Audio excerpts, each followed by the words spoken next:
Hola tía, volvemos nuevamente a las historias de la familia Hernández Leal.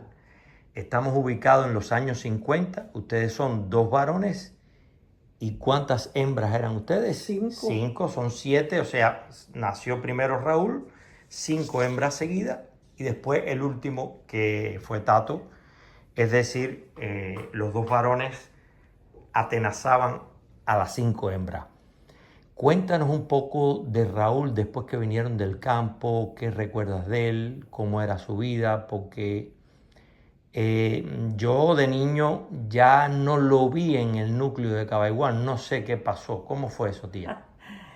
Raúl era un muchacho que desde bien jovencito no concebía aquella vida de campo, de trabajador, tenía sus ideas.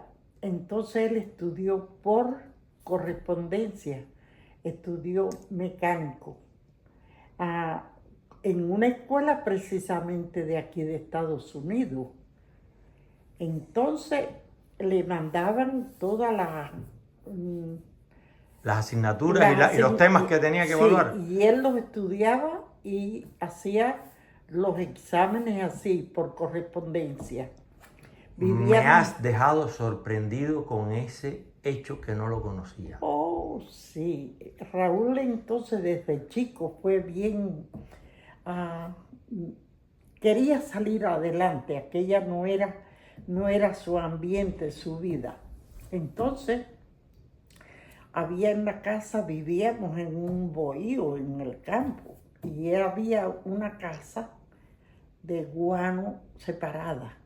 Y ahí él, en esa casita, tenía él su hamaca, una mesa y una lámpara para estudiar. Ahí le daban las tantas horas, yo chiquita, recuerdo, estudiando. Entonces la correspondencia la recibía él en una farmacia de un que tenía, estaba en la calle Valle, de un tal Ramo. Y el Ramo ese fue el padrino de él. Ese Ramo, no, el hermano de ese, donde él recibía la correspondencia, era el padrino de él. Bueno, así él estudió. Ahora, cuando fue, él trabajaba en un lado, en el otro, pero el delirio de él era La Habana. Se iba a La Habana y allá trabajaba en tantas cosas. Una vez él contaba de que yo no sé dónde él paraba en La Habana y le dijeron, ponte a vender duro frío en la calle. Y le dieron pues una nevera, no sé, a vender duro frío. Dice que vendió dos en el día. Y caminó, bueno, llegaba derrotado al campo. Entonces, cuando iba a hacer la práctica en Cabaiguán, en casa de los López, de unos muchachos que tenían Ricardito López. Ricardito tenía un taller grande y allí él trabajó mucho tiempo con Ricardito para practicar la mecánica, ¿no?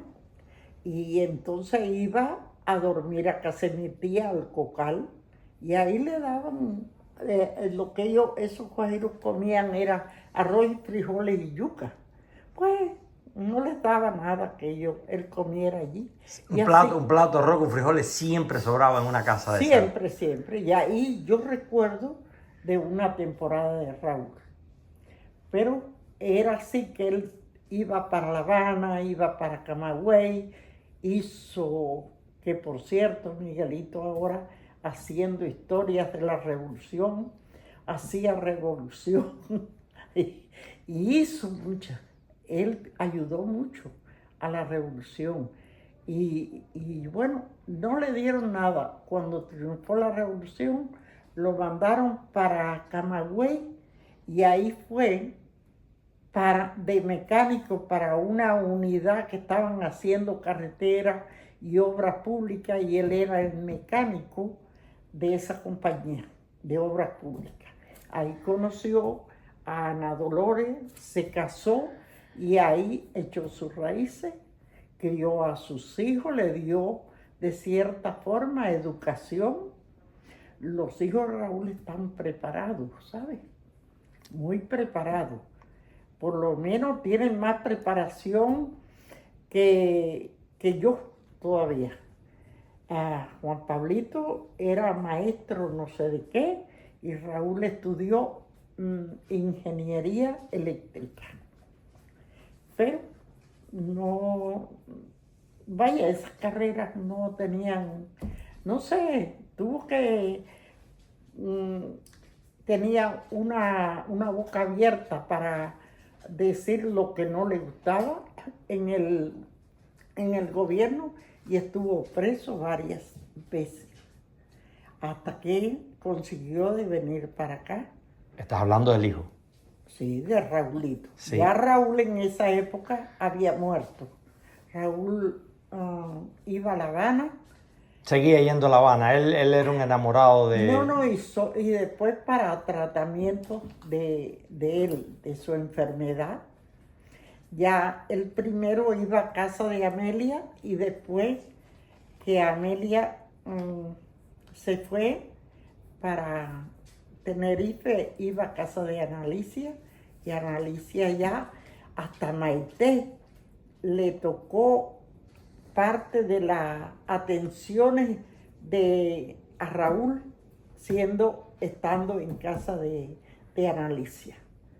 Y hasta que él ya después se enfermó muy mal, muy mal. Cuéntanos, por ejemplo, de esos viajes que tú hiciste a Cuba, aquel famoso viaje que hicieron al campo. Ellos son una gente muy humilde.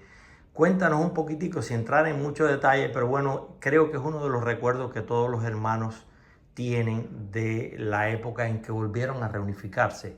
Ese viaje que fueron a Camagüey, que yo he visto algunas fotos de ese viaje.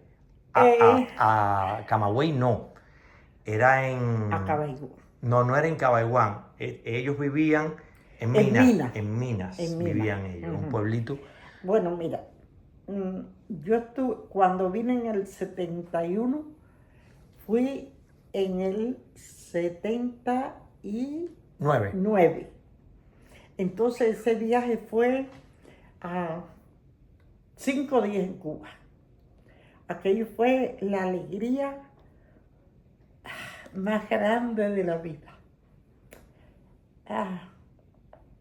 El encuentro. 9 años sin poder estarse juntos, abrazarse. Ustedes los Hernández, y tengo que decirlo aquí como aprovechando, tómate un vasito de agua. Mi tía, ustedes los Hernández han sido tan unidos que yo tengo anécdotas de niños que quiero dejar constancia aquí porque son increíbles y es un ejemplo de cómo fueron ustedes. Esa época del 70 al 79 fue muy dura para los que se quedaron en Cuba y para ti. Ya hablaremos de los detalles. Pero el recuerdo que yo tengo es que, entre otras cosas, estaba prohibida la correspondencia. Podías escribirte, pero entonces ya no eras revolucionario y ya no tenía oportunidades para ascender en aquella sociedad naciente que prometía a los revolucionarios un futuro luminoso. Yo eso lo recuerdo de niño porque me cantaban esa canción todos los días.